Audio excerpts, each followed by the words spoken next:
quando quiserem. Posso começar?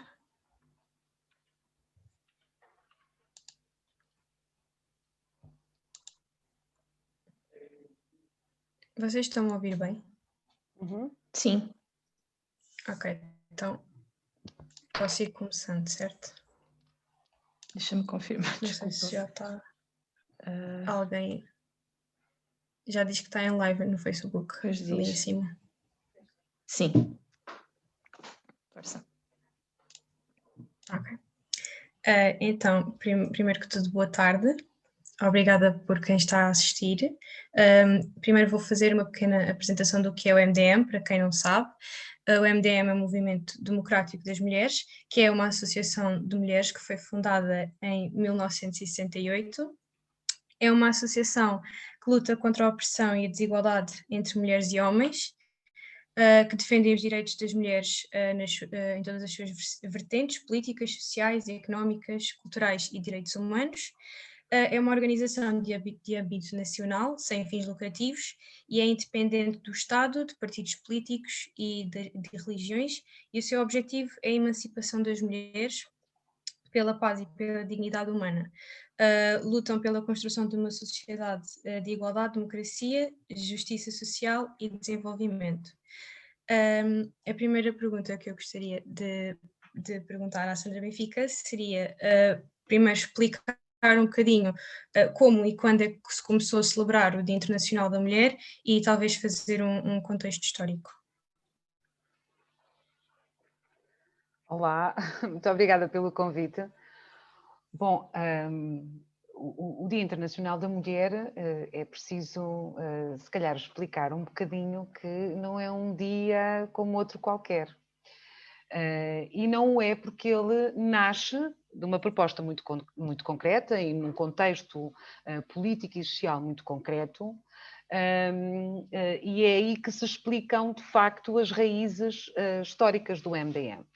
Em 1910, Clara Zetkin e um conjunto de outras revolucionárias propuseram, na Segunda Internacional Socialista, que fosse assinalado um dia de luta das mulheres trabalhadoras, exigindo condições de trabalho em igualdade, dignas e justas, no que diz respeito ao salário, no que diz respeito aos horários de trabalho, no que diz respeito até aos próprios direitos das crianças, que na altura também trabalhavam, onde exigiam também o voto, o direito ao voto universal a todas as mulheres, no fundo, um dia que retirasse as mulheres, que até essa altura, naturalmente que muito foi questionado sobre a condição da mulher nas sociedades, mas de uma forma muito teórica e muito pouco prática, e digamos que é com a Revolução Industrial e com a entrada das mulheres no mundo do trabalho,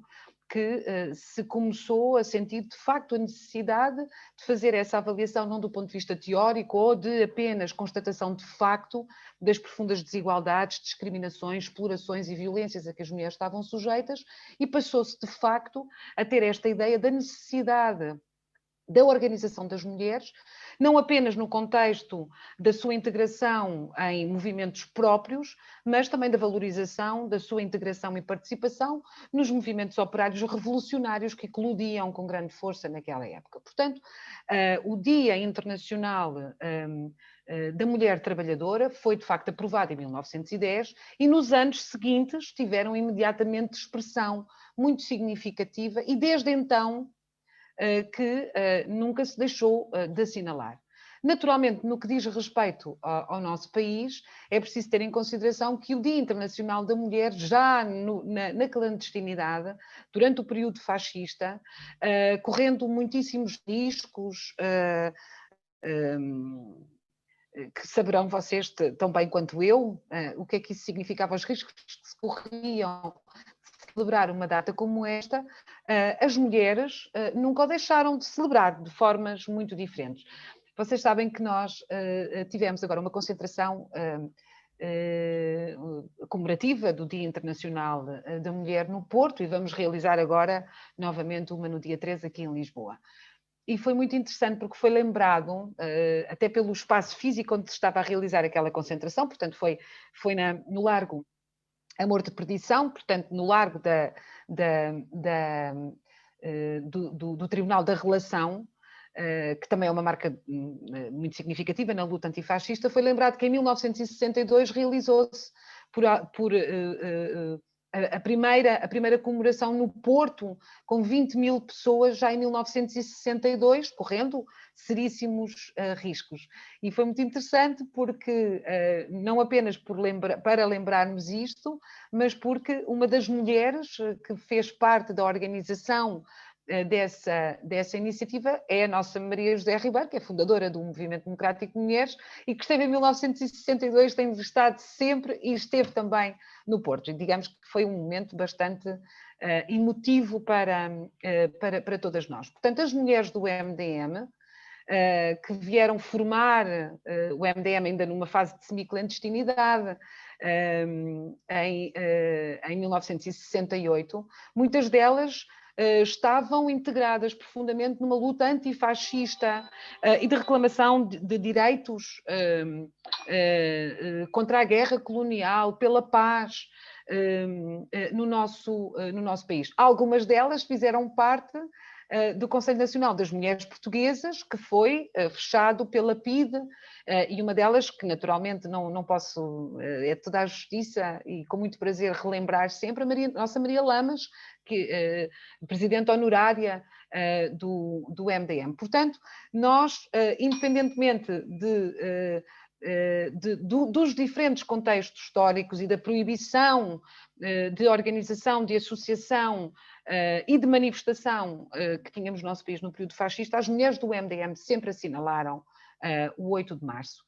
E, portanto, embora só tenha sido muitos anos, décadas depois desta proclamação em 1910, proclamado como um dia internacional assumido pelas Nações Unidas, a verdade é que o 8 de março tem uma atualidade enorme, na medida também em que muitas das reclamações, muitas das constatações, muitos dos exemplos de discriminação, de desigualdade e de violência que as mulheres sujeitas e que as levaram, de facto, a pugnar pelos seus direitos, hoje permanecem ainda atuais para a nossa infelicidade.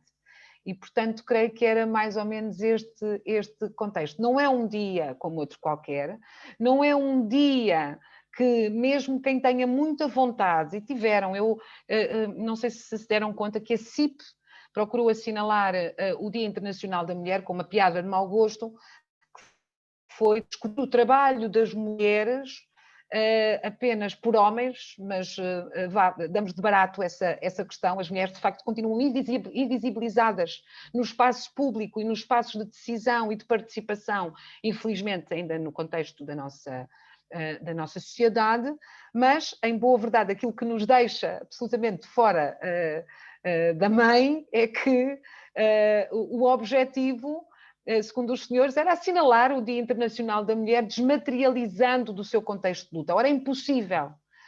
O sinónimo do Dia Internacional da Mulher é luta.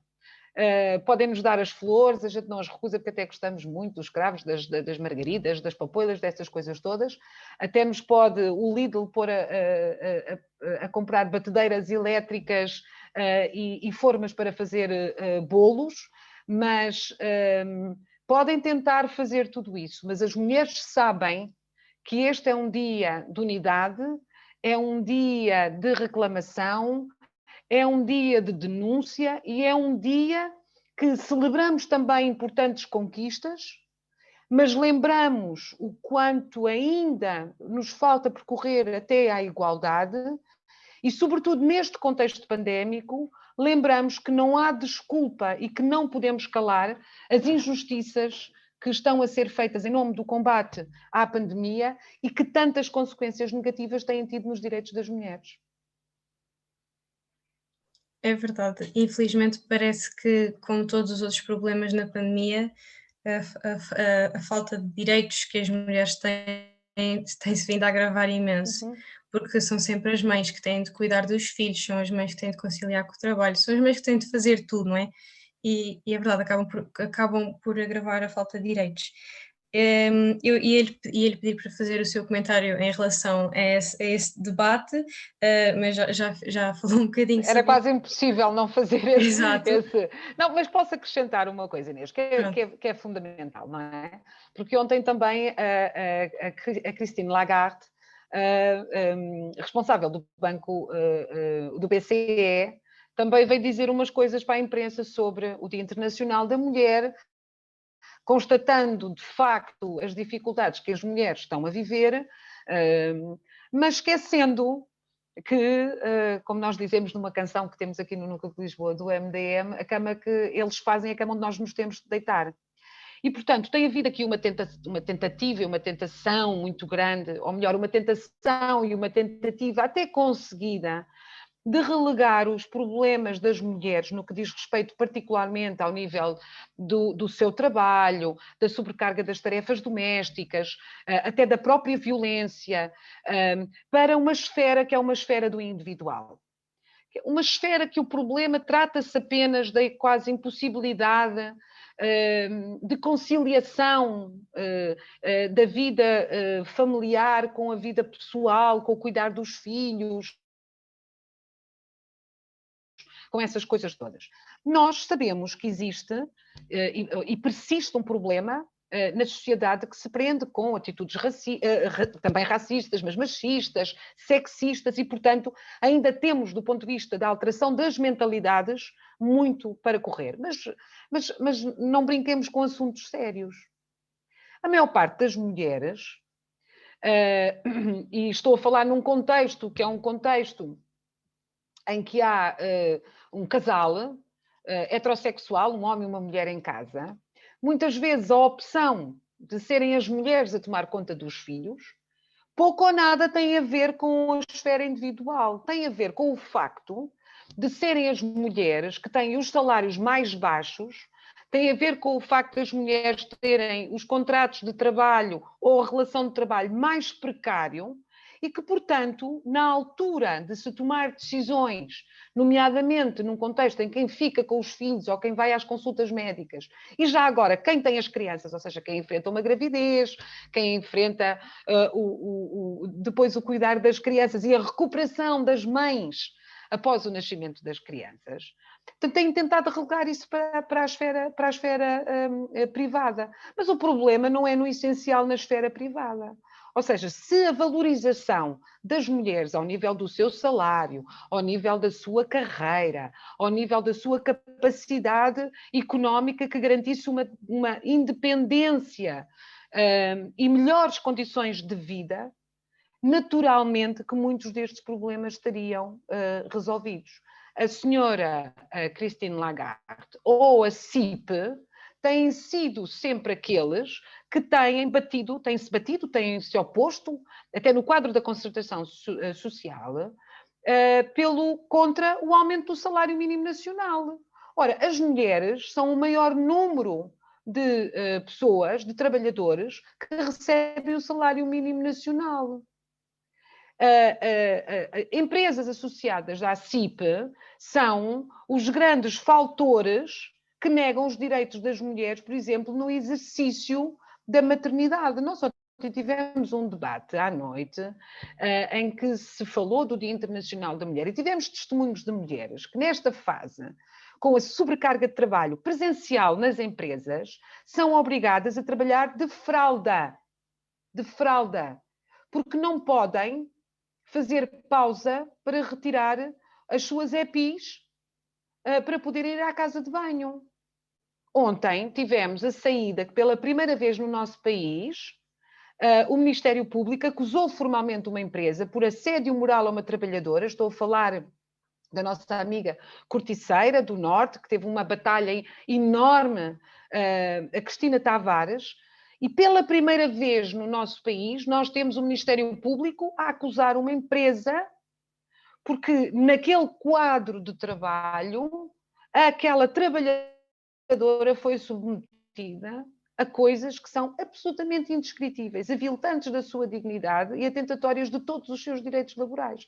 Portanto, a CIP é responsável por um conjunto de políticas que efetivamente colocam sobre as mulheres uma situação de subalternidade, uma situação de humilhação, uma situação em que todos os dias vêem as suas condições de vida, as suas condições de trabalho e também as suas condições de saúde.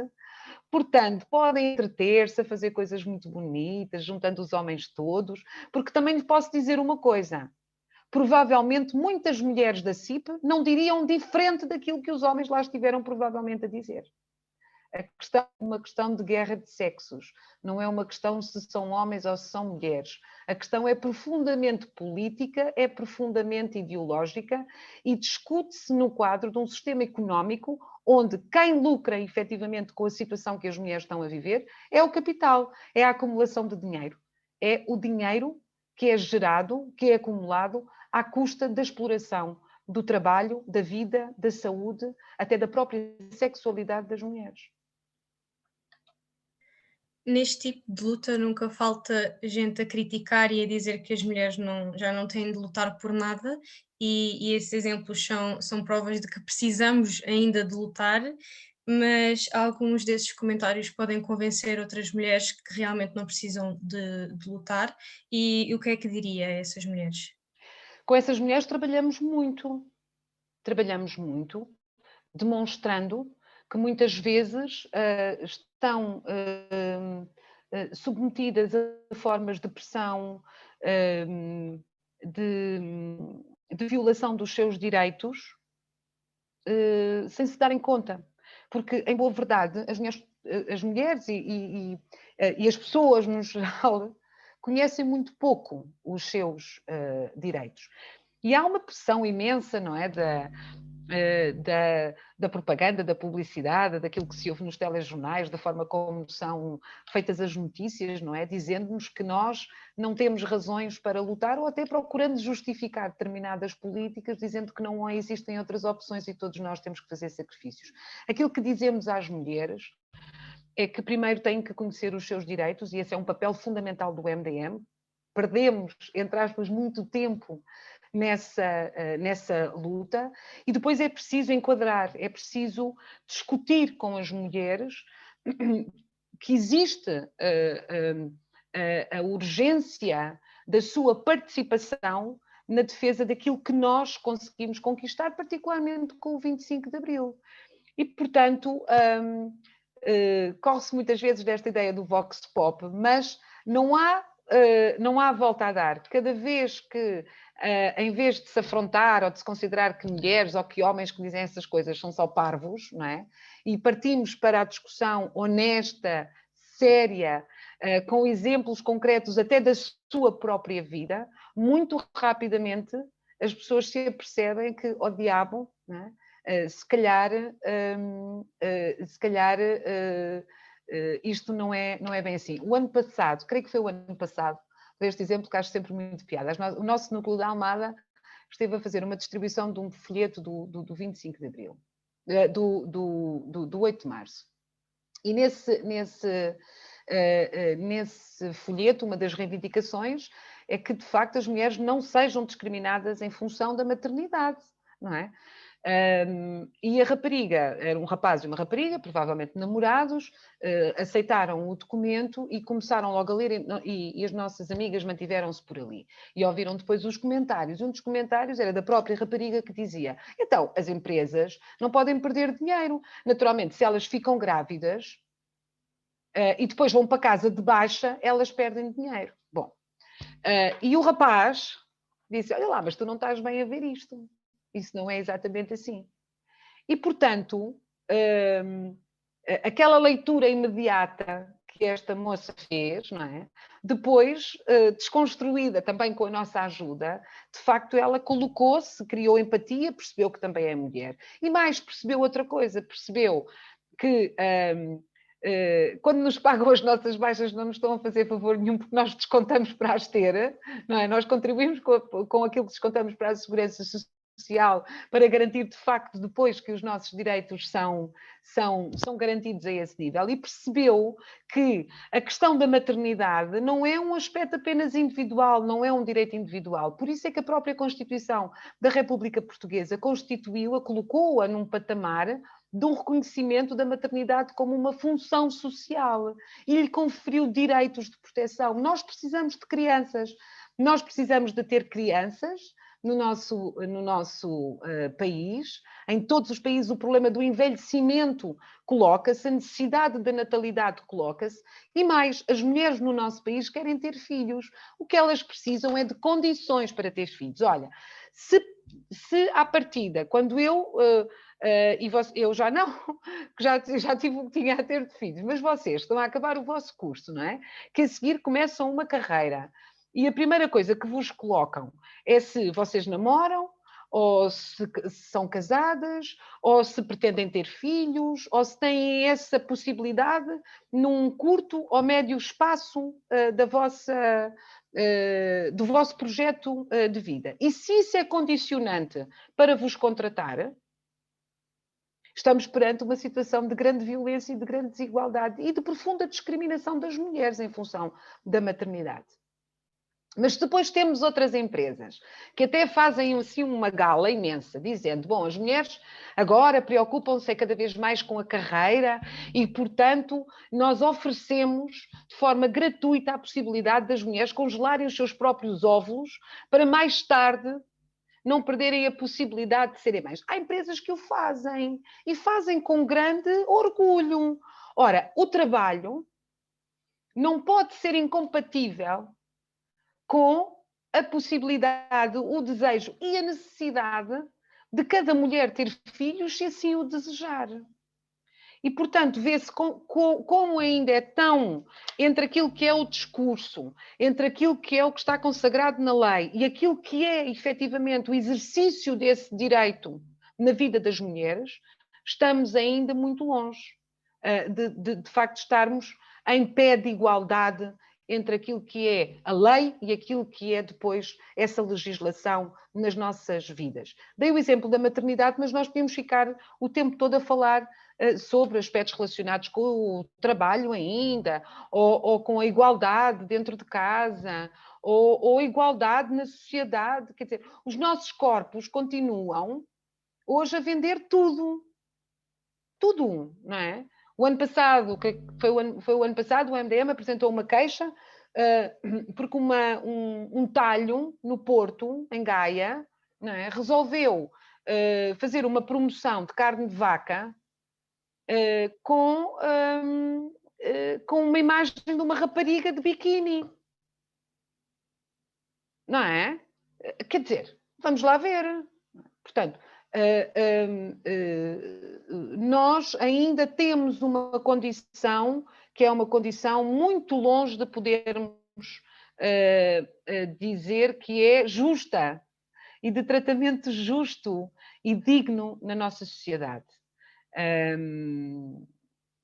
Portanto, o Dia Internacional da Mulher e toda a luta que fazemos diariamente, por muita dificuldade que enfrente de compreensão junto de outras mulheres, a boa verdade é que com um trabalho persistente, com o aproximar e o explicar da nossa visão, leva por norma que as mulheres compreendam quão importante é prosseguirem a luta pela sua emancipação.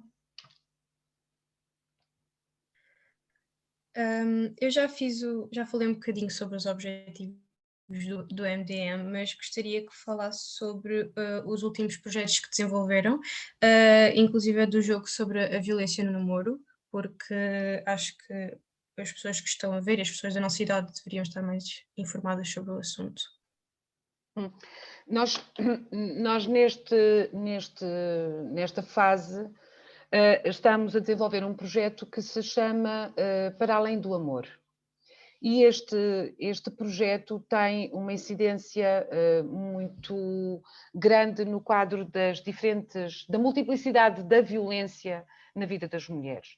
E, portanto, estamos a abordar muito questões relacionadas com a violência no quadro do trabalho, com a violência doméstica, com a violência entre pares jovens e, concretamente, a violência no namoro, o tráfico de seres humanos e também da prostituição. Portanto, estes têm sido, no essencial, claro, questões também relacionadas com mutilação genital feminina e por aí fora, mas estes têm sido os temas que têm mais solicitados.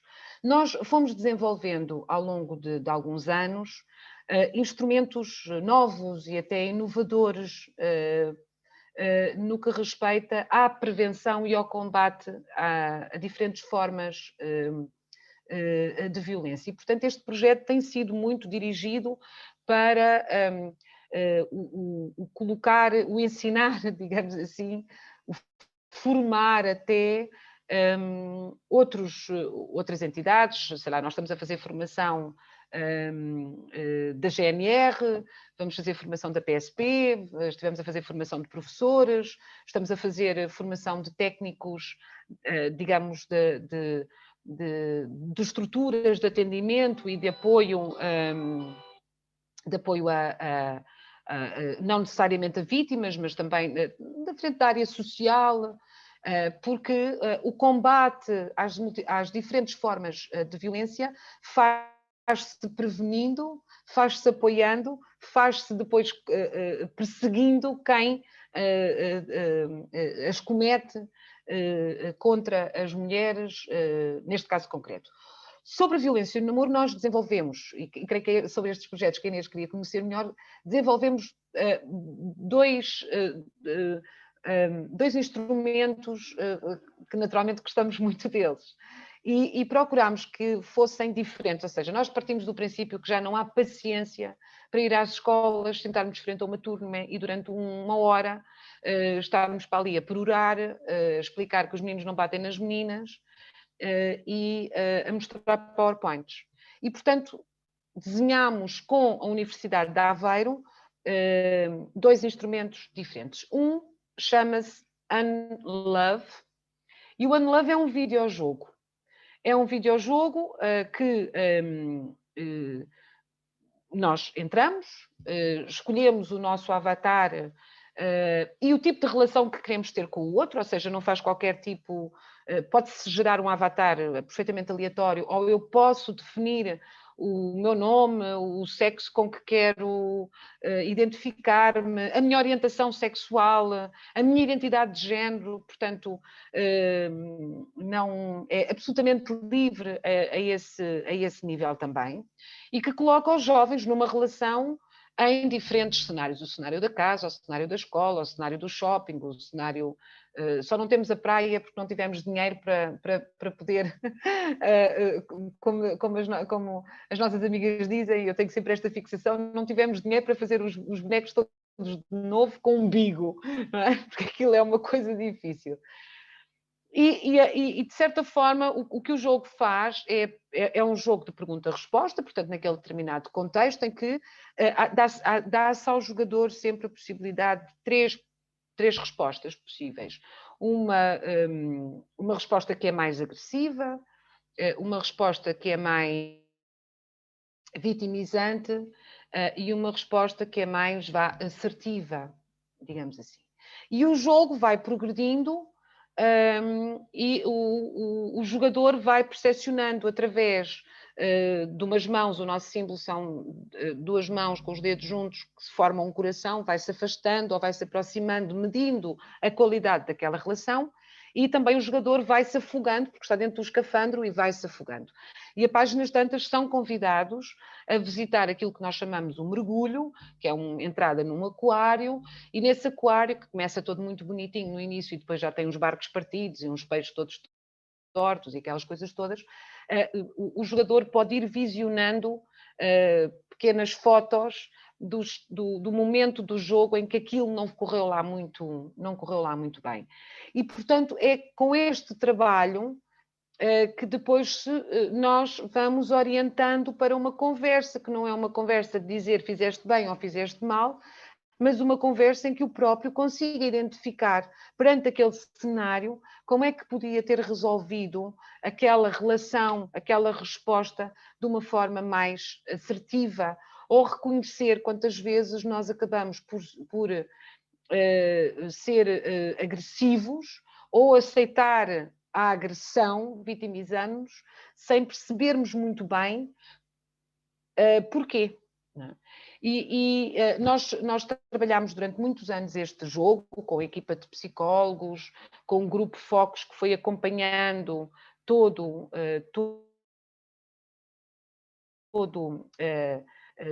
este processo. Ele foi escrito numa perspectiva de dilemas, portanto, os dilemas são as tais perguntas e as tais respostas naquele cenário, foram sempre escritos por jovens, e nós temos um feedback muito positivo desta forma de intervenção, porque não é moralizante, não é culpabilizante, não procura forçar ninguém a determinados modelos que nós temos na nossa cabeça. É, sim, um método de trabalho muito respeitador dos contextos de cada um dos jovens que o utiliza, mas muito orientado para a consciência, para a introspeção, para poder olhar de facto para aquela realidade e perceber como é que ela poderá ser alterada.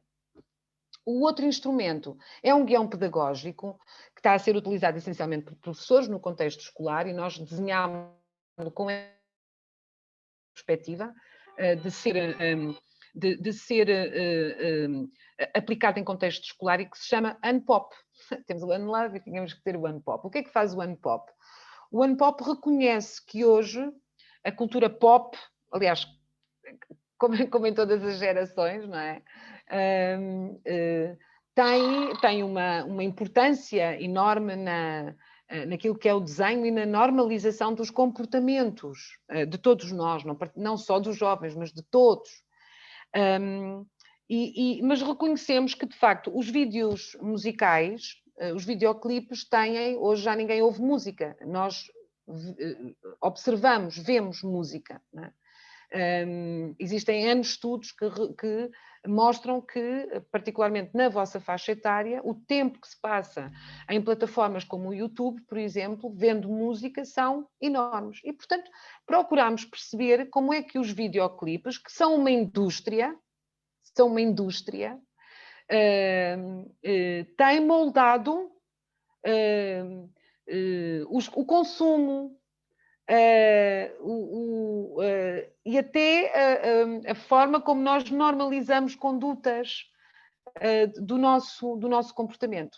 E, portanto, procedemos à análise semiótica de 4 videoclipes, na altura datados. É um estudo que foi publicado não apenas no nosso país, mas que também foi base de um doutoramento de uma colega nossa.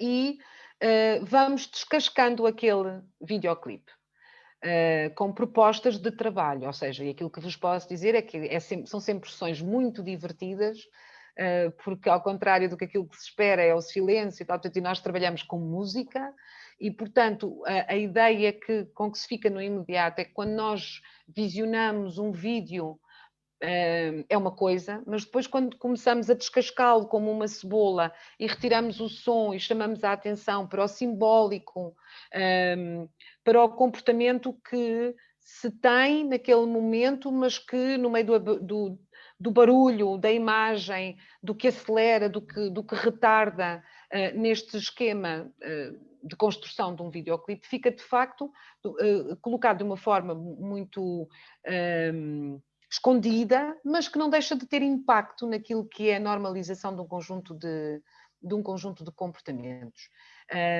E nesta fase nós não estamos a ir às escolas trabalhar com os mais jovens, como é evidente, tudo em casa, não é?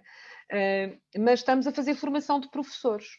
Portanto, iniciámos e terminámos uma formação de 13 horas no Norte, vamos fazê-lo também na região Centro e no Alentejo, nesta fase, com o objetivo, de facto, de dotar também os professores de um conhecimento maior de como colocar estes instrumentos que são gratuitos, que toda a gente pode descarregar, que o MDM ofereceu para utilização livre, e digamos que nos ajude a todos a ter mais, ou pelo menos um instrumento a mais para combater algo que é muitíssimo preocupante, não é? Que é o aumento das queixas de situações de violência entre os pares jovens e num contexto de relação de intimidade, que de facto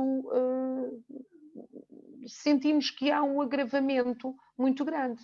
E quando fazemos um trabalho mais direto com os mais jovens, ficamos tremendamente preocupadas com o facto de muitas formas de violência, o controle social, até a violência psicológica, a violência sexual, até algumas formas de violência física serem absolutamente normalizadas, o ciúme ter sido remetido para uma expressão de amor, de interesse, de manifestação de interesse pelo outro, e não uma forma de as pessoas se relacionarem de forma muito pouco saudável e que vai dar problema. Dá problema nestas faixas etárias e seguramente dará problema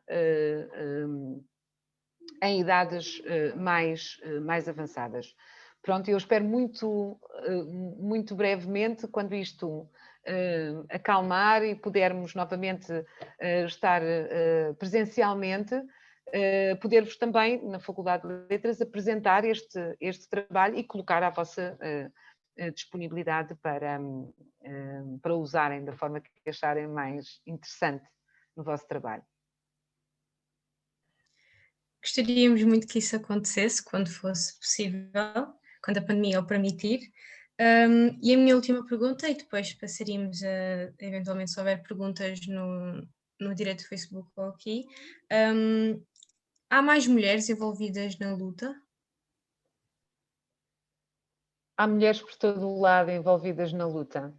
Eu não sei se vocês já perceberam que cada vez que se liga à televisão e há qualquer expressão de luta, seja porque os correios foram retirados daquele território e é preciso voltar, seja porque fecharam a agência da Caixa Geral de Depósitos, seja porque há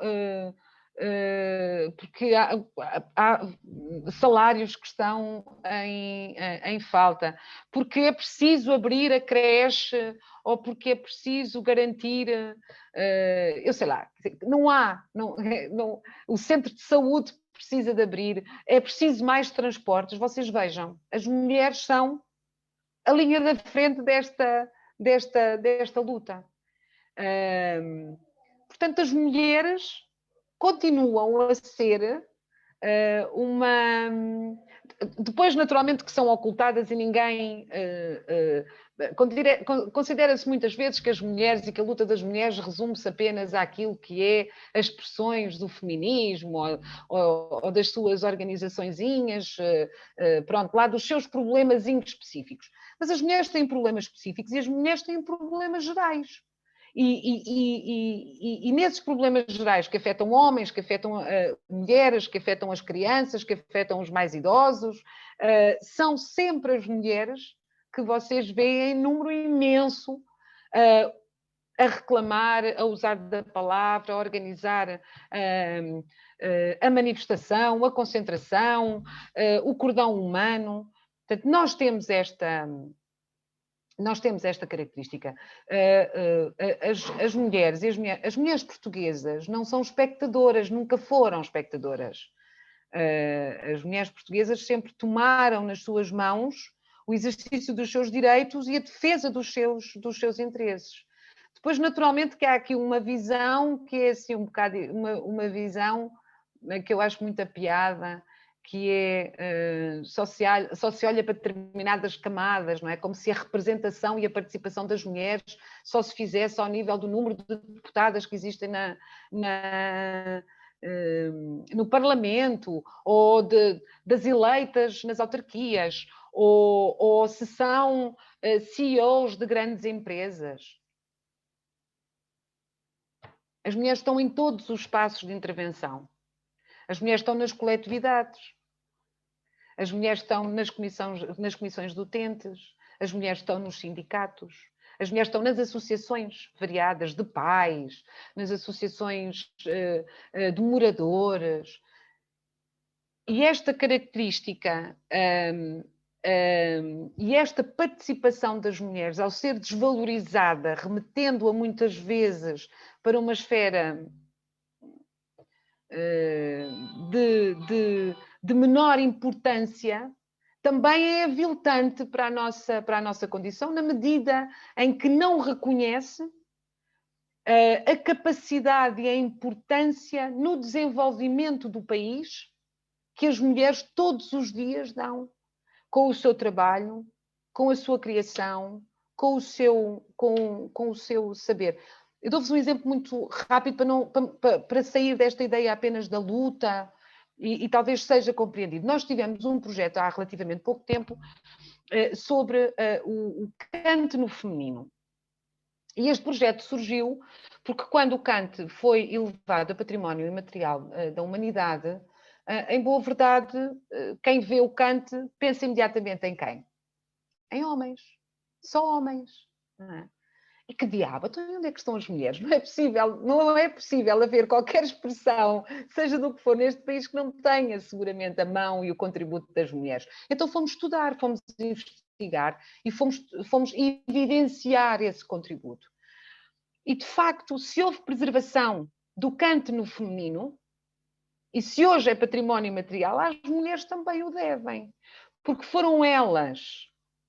É muito interessante porque para além de existirem, nós creio que contabilizámos cerca de 63 grupos corais só de mulheres ou mistos, e que é tão invisibilizado, não é?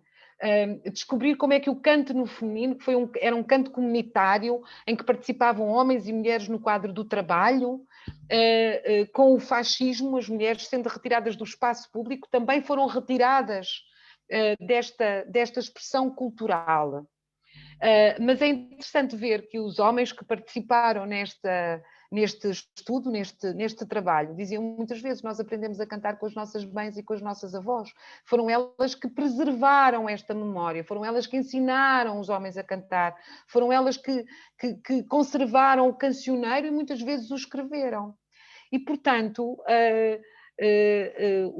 o papel que muita gente tem, mas que naturalmente estou a falar do MDM, o papel que o MDM tem no tornar visível este contributo e este trabalho das mulheres para, não apenas para a conservação do património histórico e cultural, mas como motor fundamental do desenvolvimento do nosso país, é uma tarefa que a todas as mulheres está efetivamente colocada.